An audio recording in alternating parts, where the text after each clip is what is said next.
Chapter 222. 1. Some who part can still reunite. A small pond was newly dug out behind the bamboo building in Downtrodden Mountain, and the water was extremely limpid and housed no fish. The pond was empty, and it was unknown what purpose it would serve. Weibo would often squat down in front of the pond, and he could stare at it for one entire hour at a time. He even asked the little boy in azure and the little girl in pink to diligently look after this small pond for the next half a year, telling them not to let outsiders approach it. Perhaps Weibo didn't completely trust the two little children with this task, so he even asked the black python that now had a golden line on its belly to move out from its nest and keep guard near the bamboo building. After Chen Ping'an left Downtrodden Mountain, there was no one left for the little boy in azure to compare himself to. Spring was also settling in, causing the weather to gradually become warmer. Because of this, the little boy in azure slowly started to slack off. The little girl in pink reminded him about this 2 times, but the little boy in azure asserted that this was called maintaining an equilibrium and combining rest with cultivation. This was called accumulating his cultivation and suddenly soaring to great heights one day. This definitely wasn't a case of giving up and becoming lazy. Weibo came to the bamboo building again today, and the little boy in azure giddily followed behind him. No matter how much the little boy had questioned Weibo before, the mountain god would simply tell him to wait and see. Weibo was unwilling to reveal the truth to him. This caused the little boy in azure to feel extremely curious, and it was as if there were an unscratchable itch in his mind. In fact, he felt an urge to assume his true form and dive into the pond to make heads or tails of the situation. However, he was afraid of Weibo's position and power as well as this formal god's sinister habit of hiding blades behind his smiles. With this in mind, the water snake from the Imperial River forcefully suppressed his curiosity, lest his situation deteriorate while he was living under Weibo's influence. Just like always, Weibo squatted down in front of the small pond and carefully observed the delicate flow of the water. The water appeared still, yet this couldn't be further from the truth. In reality, the root of Downtrodden Mountain's fortune didn't lie in the mountain god temple at the peak of the mountain. Instead, the root of the mountain fortune was at the bamboo building, while the root of the water fortune was in the small pond in front of him. Mountain god Song Yuzheng was already on bad terms with the formal god of the Great Li Empire's northern mountain, and he was also a loyal minister both during life and after death. Thus, loyal to the Great Li Empire's imperial Song clan as he was, he reported this secret information to the Ministry of Rites and the Ministry of Astronomy. However, he was simply told to remain tight-lipped and not to leak this secret. Since this was an order from the imperial court of the Great Li Empire, Song Yuzheng didn't try to pursue the matter any further. In terms of his cultivation base being restricted because of this, leaving him unable to exercise full control over Downtrodden Mountain, Song Yuzheng viewed this very lightly. However, it could be said that Song Yuzheng's relationship with his superior, Weibo, was becoming worse and worse. The little boy in azure also squatted down beside the small pond. In fact, he had no idea where the limpid water in the pond had been collected from. However, since Weibo was the formal god of the Great Li Empire's northern mountain, he could naturally move mountains and transport water inside his territory with ease.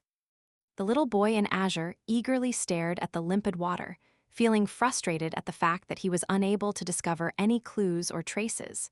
He failed to notice that Weibo, who was squatting beside him, had a tense expression even though he was in his own territory. There were beads of sweat on his forehead, and it was as if there were a mountain weighing down on his shoulder. He couldn't stand up even if he wanted to. Time flowed like water, and the little boy in azure eventually yawned in boredom. Only at this moment did he notice the stranger standing beside Weibo. This person was standing with his back bent and his hands clasped behind his back, and there was a smile on his face as he looked at the small pond. He was dressed in Taoist robes, and there was a lotus flower hat on his head. He looked young, and he appeared fairly handsome as well. However, his smile seemed a little improper.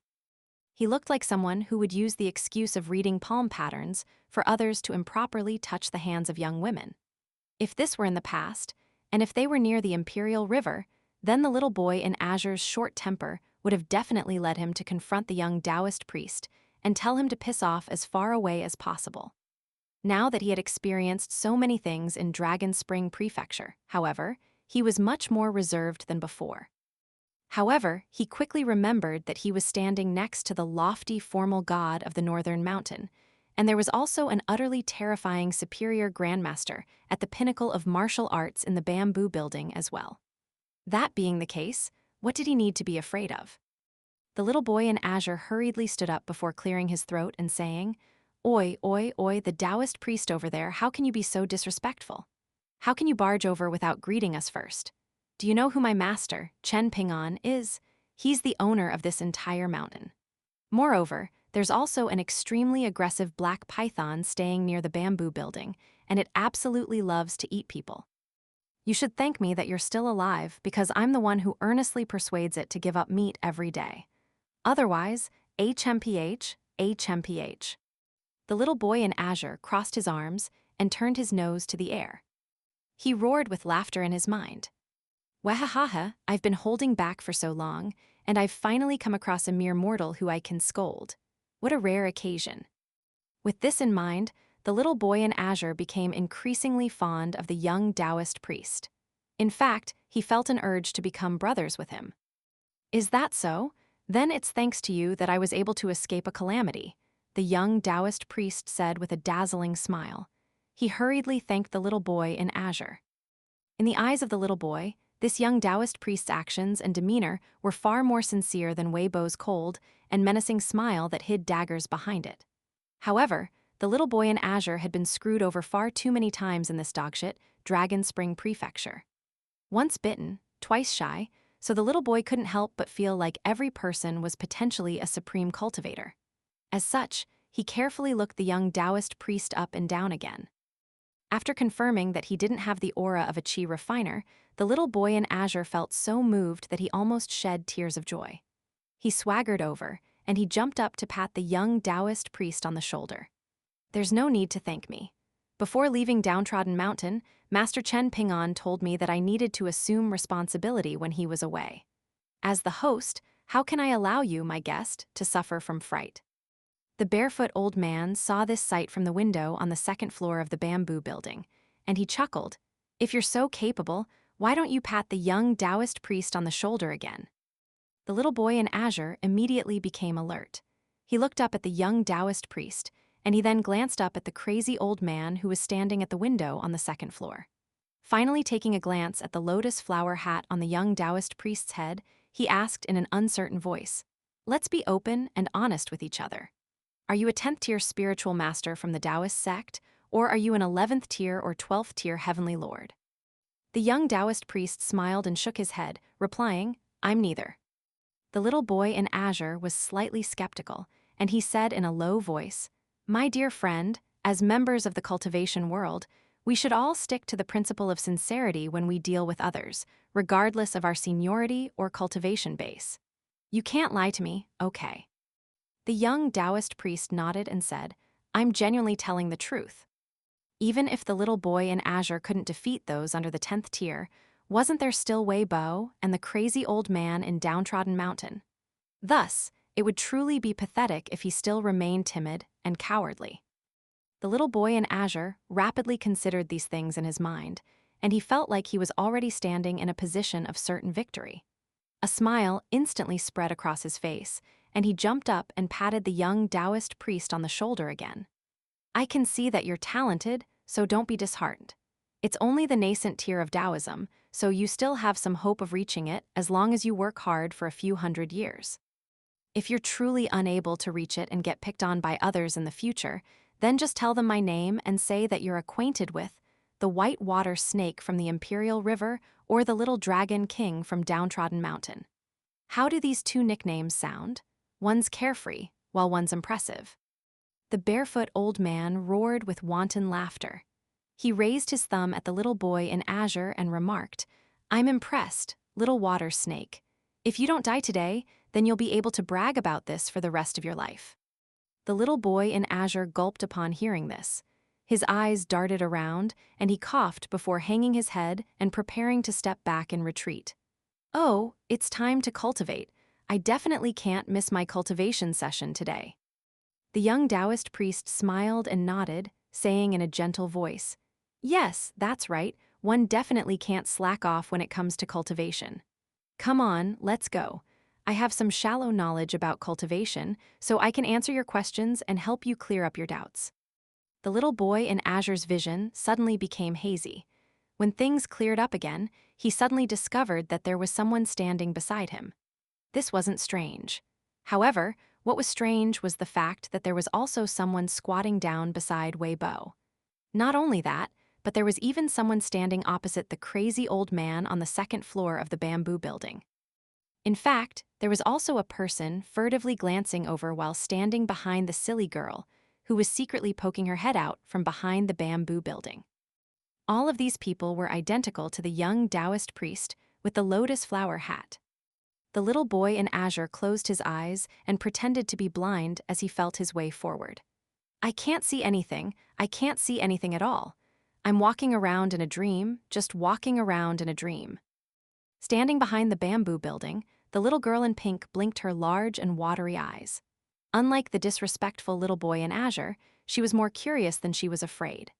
The young Taoist priest standing behind her had his hands tucked in his opposite sleeves. As he looked at the talismanic characters appearing on the bamboo wall, he clicked his tongue in wonder and remarked, "These characters are indeed as interesting as always. As expected of the person who helped. Haha, these divine secrets can't be revealed." Standing on the second floor of the bamboo building, the young Taoist priest leaned against the windowsill and asked with a smile, "I've heard that you want to fight." The barefoot old man bowed in respect according to Confucian tradition, and he then paid his respects as a scholar from the Kui clan. After standing up straight, he took 2 steps back and clasped his hands in respect as a martial artist. He no longer appeared respectful or fearful, and there was fervor in his eyes as he said, "Please enlighten me a little, Branch Master Lu." The young Taoist priest pretended to be relieved, and he laughed loudly and replied, "Yes, that's no problem at all as long as it's only a little. If you asked for a lot, then I would have truly been in a pinch. After all, I'm in Majestic World, so it's as if my 2 legs are wading through mud. I can't walk too quickly, and I can't jump too high either." Next to the small pond, the young Taoist priest squatting beside Wei Bo asked, "Great mountain god Wei, can you tell me about the origin of this water? Can you tell me about the origin of that golden lotus seed growing in the pond?" Wei Bo was still unable to stand up, so he could only smile bitterly and reply, "Branch Master Lu, this is 15,000 liters of spring water that I secretly ordered someone to collect before Divine Water Nation was destroyed. As for that golden lotus seed, it's an old antique from the Imperial Treasury of Divine Water Nation. Even the Imperial family and the Ministry of Astronomy were unable to explain the use of this lotus seed back then, and they simply treated it as a precious heirloom that they continued to pass down.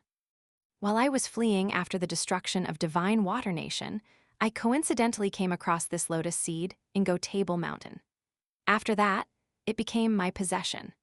I'm wondering whether the spring water can nurture this golden lotus seed and allow it to bloom into that golden purple lotus that is rumored to only exist in the lotus flower world. Because Wei Bo was the formal god of the northern mountain, the owner of all of the mountain ranges in this region, his fate was thus directly linked to these mountains. However, this geographical advantage would sometimes transform into a natural catastrophe instead. It would become a huge burden for the formal god. When the young Taoist priest wearing the lotus flower hat appeared beside him, Wei Bo was immediately suppressed and no longer able to move. Even though the young Taoist priest was only stepping on downtrodden mountain, he was essentially stepping on the head of Wei Bo as well. If the young Taoist priest stomped on downtrodden mountain with his foot, then the gold statue of Wei Bo on the peak of Cloud Drape Mountain would immediately lose half an arm. The young Taoist priest shook his head and corrected, "Golden purple lotus flowers aren't unique to the lotus flower world. There are 3 incredibly high-quality golden purple lotus flowers in the heavenly master residence of the Middle-earth divine continent's Mount Longhu. They're growing fairly well, and they're already more than 30 meters tall." Wei Bo was rendered speechless. The young Taoist priest was none other than Lu Chen, the 3rd disciple of the Tao ancestor, whose Taoist sect was dominant in Heavenly World. The Taoist sect in Heavenly World was split into 3 teachings, and the branch masters of these teachings all enjoyed transcendent standings in the world. Their statuses were equivalent to Majestic World's etiquette sage, second sage, and scholarly sage. Lu Chen smacked the little boy in Azure's head and said with a faint smile, "Okay, stop trying to play blind and dumb. If I truly wanted to harm you, do you really think this would help?" Even until now, the little boy in Azure was still in the dark about Lu Chen's true identity. However, judging by the young Taoist priest's mystical abilities, which he had used in front of Wei Bo and the crazy old man, no less, the little boy in Azure was well aware that he had come across a supremely powerful person. Moreover, it was extremely likely that this young Taoist priest was more powerful than anyone he had ever come across before. This clone of Lu Chen accompanied the little boy in Azure to the cliff and asked with a smile, "Have you heard the story of covering one's ear to steal the bell before?" The little boy in Azure wiped the sweat from his forehead and sniffled. "Yes." "What did you think about it? Tell me the truth," Lu Chen said. The little boy in Azure sobbed and replied, "I simply found it amusing." "You're worthy of being taught," Lu Chen remarked in emotion. The little boy in Azure suddenly squatted down and wrapped his arms around the head. He dazedly looked into the distance, and he had a pitiful expression as if his life was empty and devoid of all meaning. He missed Chen Ping'an at this moment. If his master were present, then he would feel slightly more at ease even if his master's cultivation base was completely negligible. A rare expression of benevolence appeared on Lu Chen's face. He turned around and looked down at the dazed little boy, and he asked in a soft voice, "Little water snake, do you want to come to Heavenly World with me?" The little boy looked up, and his tear-stained face was scrunched into a frown. His bottom lip was downturned, and he replied in a pitiful voice, "If I say no, will you lift your foot and crush my head into pieces?" "Of course not," Lu Chen shook his head and said with a smile. "I'll simply confiscate this small pond. After all, both the spring water and the golden lotus seed can be considered things that I left in this world. By taking it away, I'm essentially taking a huge fated opportunity away from Chen Ping'an. Don't you always claim to be a hero and a brave person? After sponging off Chen Ping'an so much, are you not going to show some loyalty toward him? Are you not going to do a little something for him?" The little boy in Azure slowly shook his head. Tears clouded his vision, and he said, "Chen Ping'an won't blame me even if I'm disloyal 1 or 2 times." Lu Chen raised a hand to his forehead. He was also powerless against such a stupid little fool. So be it. The fate between them was yet to mature, so he would just leave things at this first. He sighed and told the little boy in Azure, "When you see Chen Ping'an, tell him that he owes me a favor regarding this small pond. He needs to return this favor in the future. As for you, you can head to the large waterway that runs through complete Reed Continent from east to west when you're entering the river to become a flood dragon. If you can make it past half of the waterway, then that can be considered a success. When that time comes, you can ask Chen Ping'an to protect you and act as your guard." This is the favor that he needs to return to me. "Why are you treating me so well, immortal elder?" the little boy in Azure asked in hesitation. Lu Chen saw right through the little boy in Azure, and he huffed, "Firstly, I'm not your long-lost father or old ancestor. Secondly, I'm not interested in your flood dragon skin after you successfully transform into a flood dragon. Thirdly, I'm only providing you with guidance this one time because of your peculiar background. However, I might ask you if you want to come to Heavenly World with me again in the future." After saying this clone of Lu Chen vanished in a flash. The little boy in Azure stood up and looked around. He found that the young Taoist priest, standing behind the silly girl and squatting beside Wei Bo, had also vanished without a trace. A smile instantly broke through his tears, and he swaggered over to the little girl in pink who was standing behind the bamboo building. His voice was filled with arrogance as he announced, "Silly girl, do you know?